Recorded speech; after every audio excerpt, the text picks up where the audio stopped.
Olá, que prazer estar com você aqui no nosso Café e Fé. Esse programa tem como finalidade a proclamação do Evangelho, das insondáveis riquezas de Jesus Cristo. E a gente tem uma alegria muito grande de poder participar com você desse momento que a gente trata da pessoa mais importante desse universo, que é o próprio Senhor Jesus Cristo, que tem um nome acima de todo nome.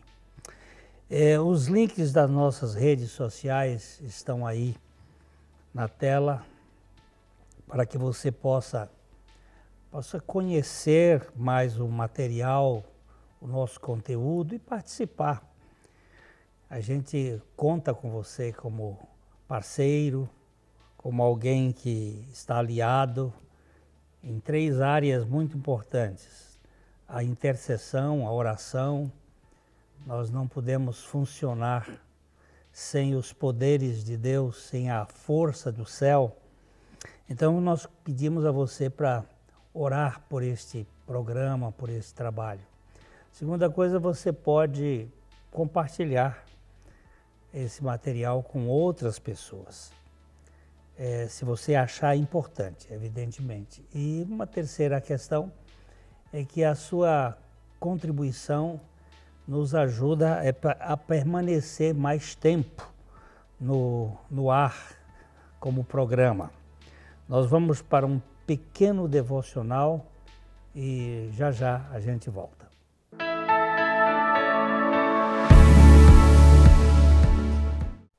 Olá, graça e paz. A nossa devocional de hoje tem o título No Caminho.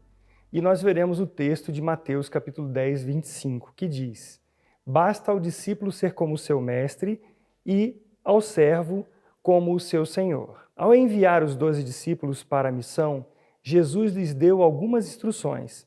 À medida que seguirdes, pregai que está próximo o reino dos céus. Mateus 10, 7.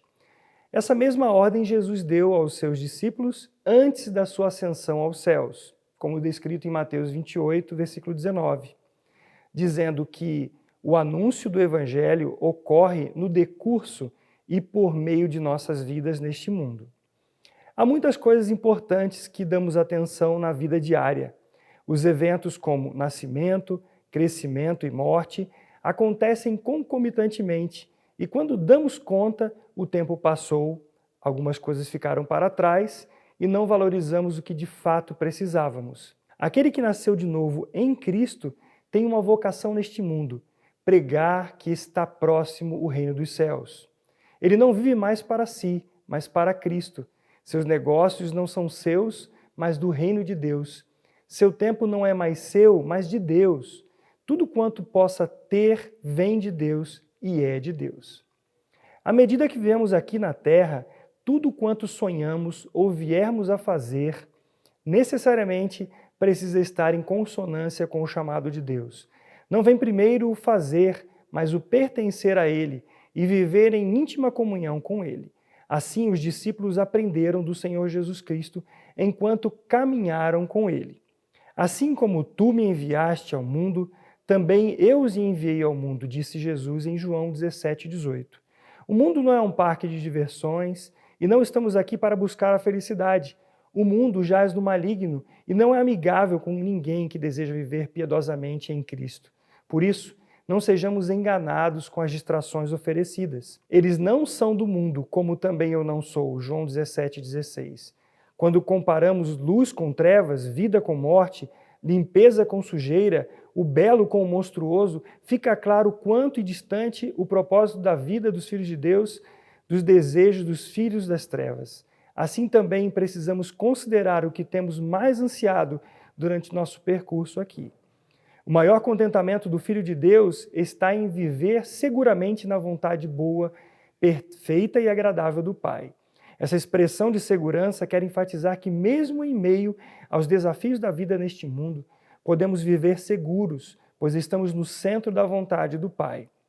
Quem mais tenho no céu Não há ninguém, não há outro em que eu me compraza na terra. Ainda que a minha carne e o meu coração desfaleçam, Deus é a fortaleza do meu coração e a minha herança para sempre, diz o salmista no Salmo 73, do versículo 25 e 26. Por isso, amados, o Evangelho não faz parte de uma seção de nossas vidas, mas dela integralmente. Não podemos pensar em anunciar a Cristo somente do púlpito, mas em cada palpitar de nosso coração, assim como Jesus Cristo ensinou aos seus discípulos.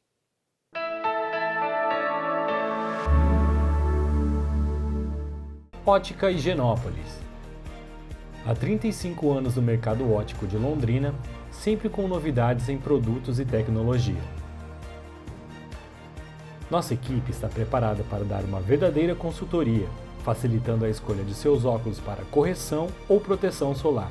Ajuste de óculos personalizados, respeitando o conforto e anatomia do seu rosto. Ótica Higienópolis. Avenida Higienópolis, 346, em Londrina.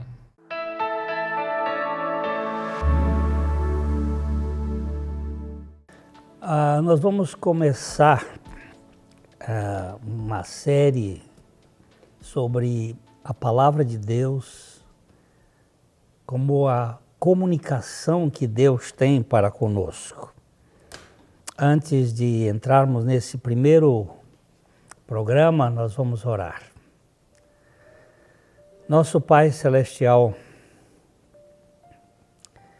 se o Senhor não abrir os nossos olhos, nós não podemos ver além das 3 dimensões. Mas nós oramos para que o Teu Espírito nos esclareça, que Ele amplie as nossas mentes e corações e que nós possamos conhecer a grandeza da Tua Palavra. Nós te pedimos, Pai, que Tu fales conosco pelo Teu Espírito e que nós sejamos edificados. No nome de Jesus. Amém. Então, como eu disse, nós vamos começar falando sobre a Palavra de Deus e a realidade desta palavra para o mundo. Antes de qualquer coisa, o universo, ele foi formado pela Palavra de Deus. Nós lemos em Hebreus, no capítulo 11, versículo 3, pela fé, entendemos que foi o universo formado pela Palavra de Deus, de maneira que o visível veio a existir das coisas que não aparecem. Atrás desta caneca está uma matéria, atrás dessa matéria existem átomos. Atrás desses átomos estão as subpartículas invisíveis e poder. E a palavra de Deus é exatamente a causa não causada que causa todas as outras realidades. E o escritor aos Hebreus, ele vai pontuar muito essa importância. Hoje nós ficamos muito presos ao que as redes sociais falam, ao que os jornais dizem, ao que muitos livros falam, mas toda a nossa linguagem, ela que comunica alguma coisa, ela não opera. A diferença entre a palavra de Deus e a palavra do homem é que a palavra do homem é um veículo de comunicação. Mas a palavra de Deus, além de ser um veículo de comunicação, ela é um instrumento de operação. Ela realiza. Quando Deus disse, haja luz, a luz se manifestou. A criação toda foi feita por meio da palavra. E o universo, ele tem uma linguagem toda especial.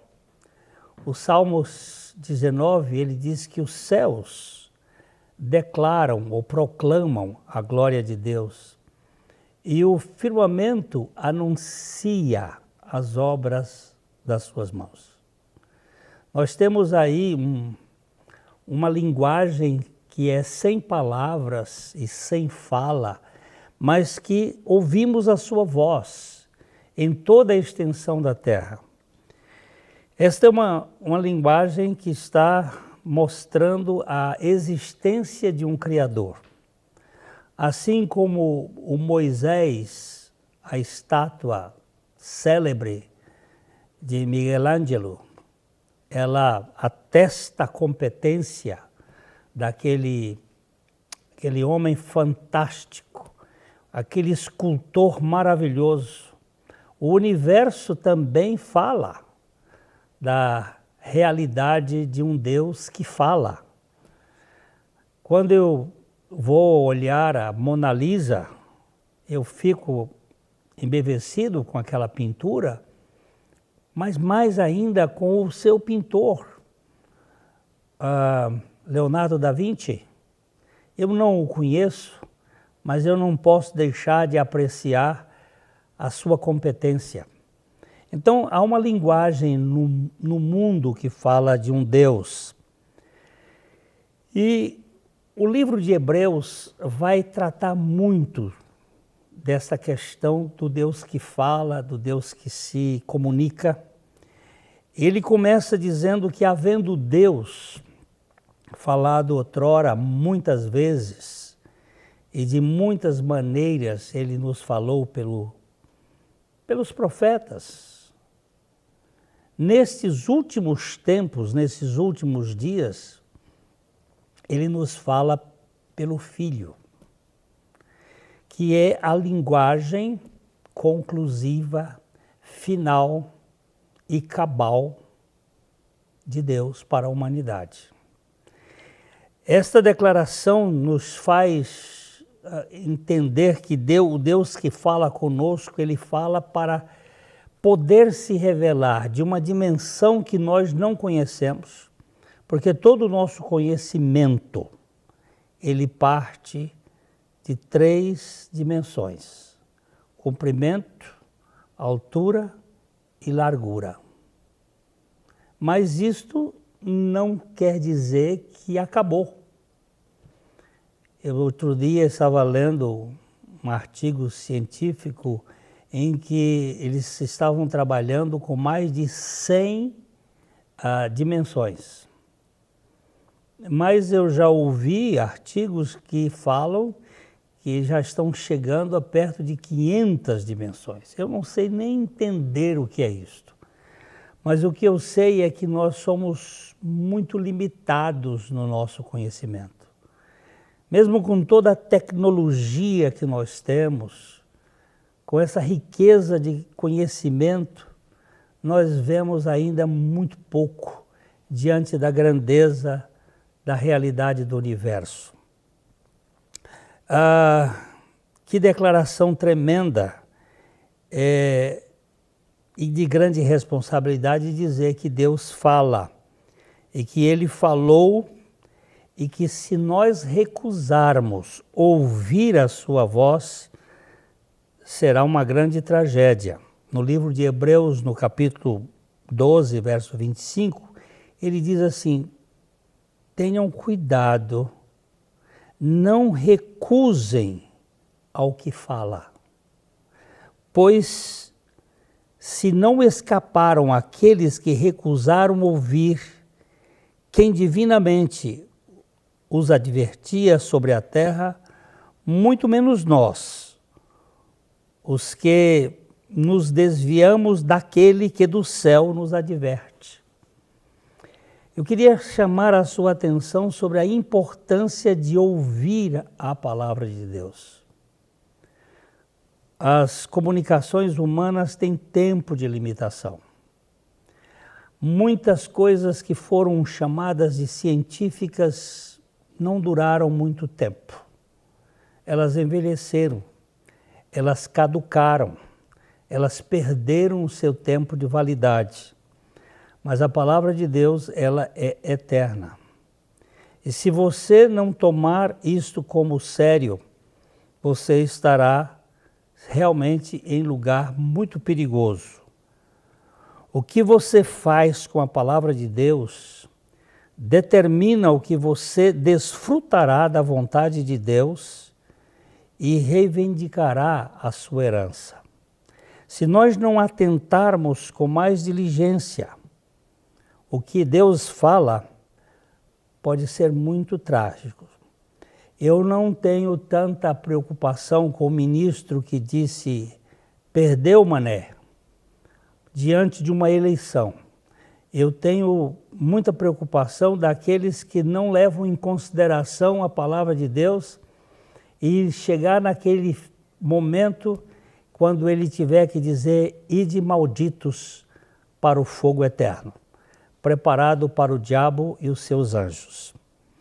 Então, Deus fala e fala muito adequadamente pelo Filho. Ele nos falou pela encarnação do Verbo. O Verbo, a palavra, se fez carne e habitou entre nós.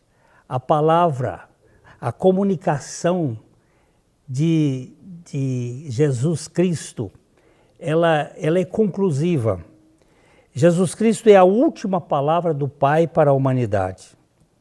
Nele a revelação divina é vista e ouvida em sua plenitude.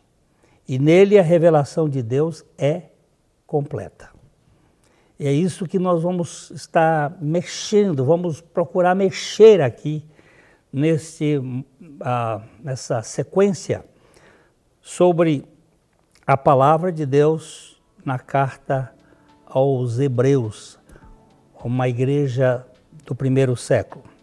Nós vamos ter uma pequena parada aqui e já já eu volto.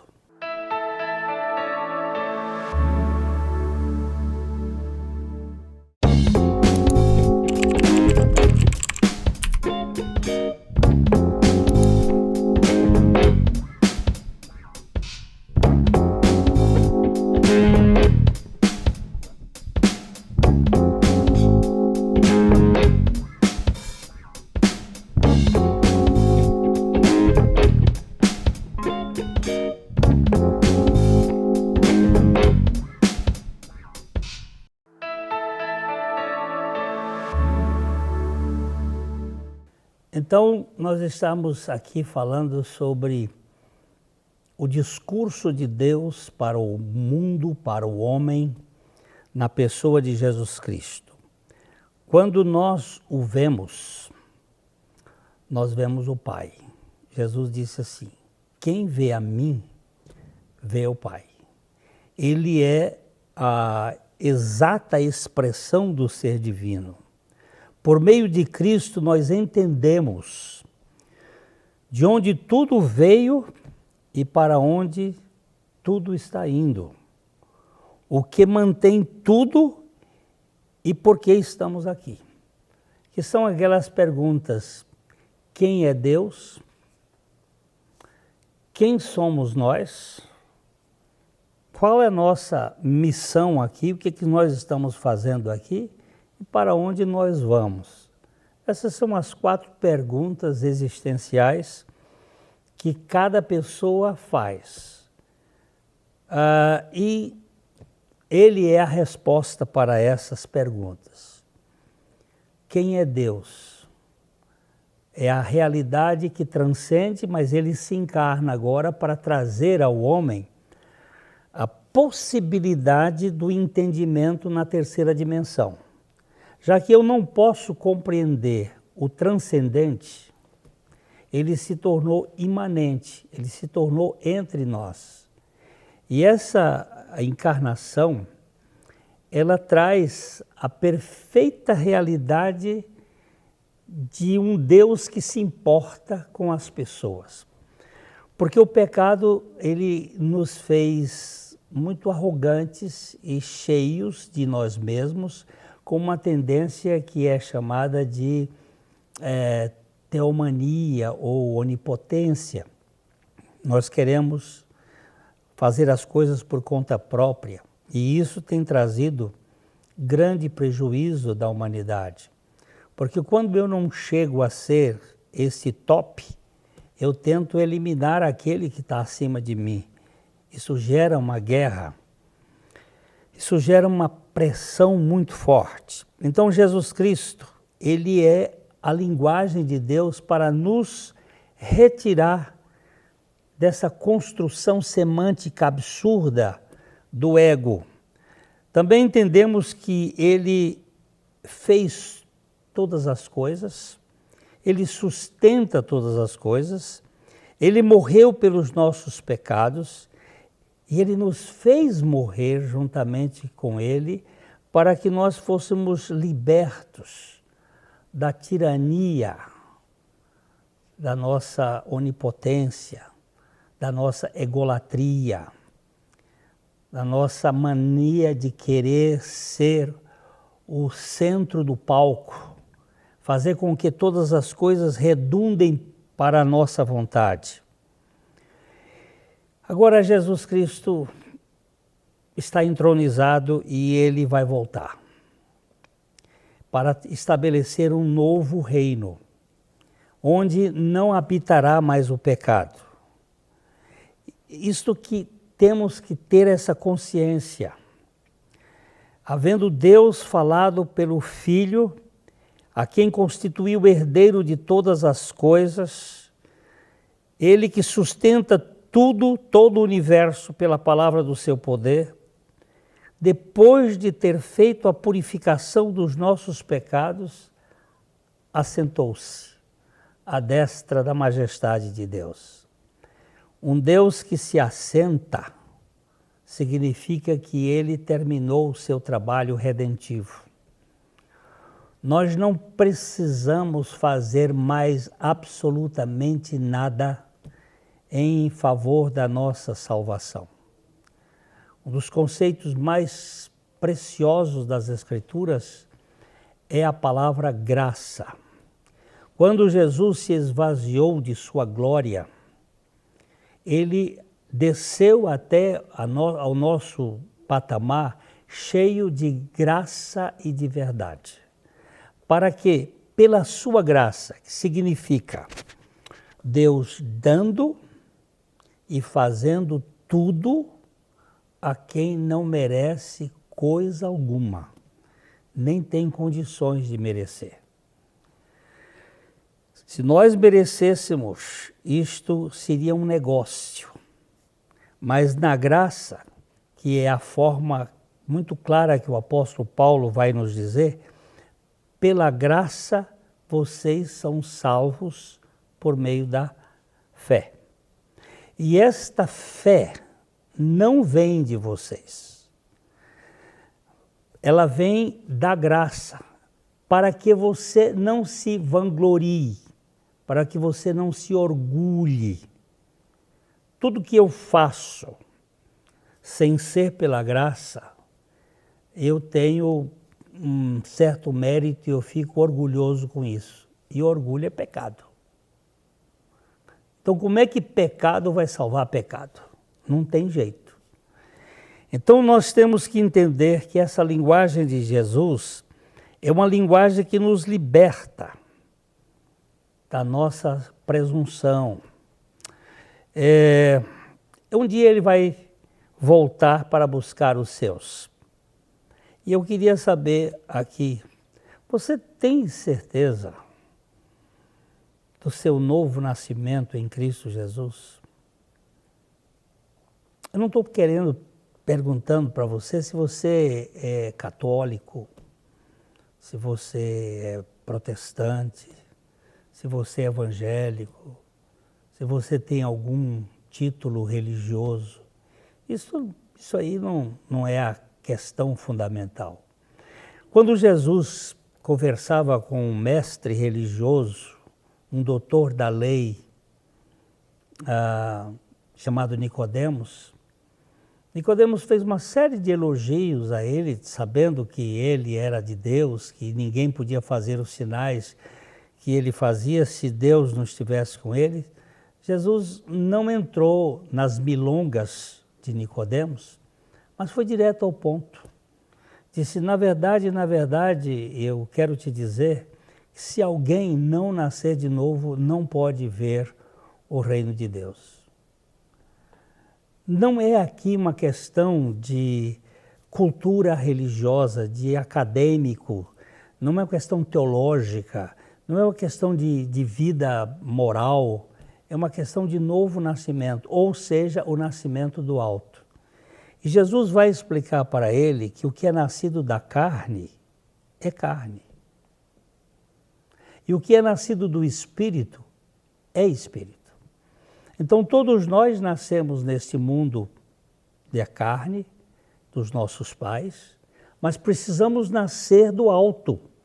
Se nós não nascermos do alto, nós não podemos entrar no reino de Deus. Foi isso que Jesus quis dizer. E o Nicodemos ficou muito perturbado com essa conversa e disse, mas como é que pode ser isso? Será que eu tenho que voltar ao ventre da minha mãe e retornar de novo? E Jesus foi dizer claramente que não é assim, que o novo nascimento é um nascimento do alto. E ele explicou de uma maneira muito clara, dizendo que o vento sopra, e ninguém sabe de onde ele vem nem para onde ele vai, assim todo aquele que é nascido do alto. E ele usa uma figura que eu quero deixar com você aqui, que ele diz assim, assim como Moisés levantou a serpente no deserto, assim importa que o Filho do Homem seja levantado, para que todo que nele crê não pereça, mas tenha vida eterna. O Moisés, quando o povo de Israel estava no deserto, o povo começou a criticar o maná, ficou com raiva da comida, aquela comida repetida toda semana, todo dia, e o povo chamou aquela comida de pão nojento, pão vil. E as serpentes abrasadoras começaram a morder alguns, picar alguns, e eles foram morrendo e eles gritaram a Moisés. Moisés foi diante de Deus e Deus disse, façam uma haste, pendurem uma serpente de bronze e todo aquele que olhar para aquela serpente vai ser curado. Eu não sei qual é o valor antiofídico, mas eu sei qual é o valor da fé. E aquele que olhava era curado. E agora Jesus pega essa figura e dizia, assim como Moisés levantou a serpente no deserto, assim importa que o Filho do Homem seja levantado, para que todo que nele crê, entendeu? Para que todo que nele crê, não é olhar, porque nós não podemos olhar para aquilo que aconteceu há 2000 anos atrás, mas nós podemos conhecer o que a palavra de Deus diz, por meio do verbo que se fez carne, que assumiu a nossa causa, que morreu a nossa morte, para nos fazer novas criaturas pela ressurreição. Fica aqui esta observação e eu espero que você olhe para Jesus e creia no que ele fez. Esta é a linguagem que vai lhe dar sentido. O meu abraço, que Deus abençoe ricamente a sua vida, a sua família e que você ganhe essa dimensão. Não mais eu vivo, mas Cristo vive em mim. Até a próxima, se assim o Senhor permitir.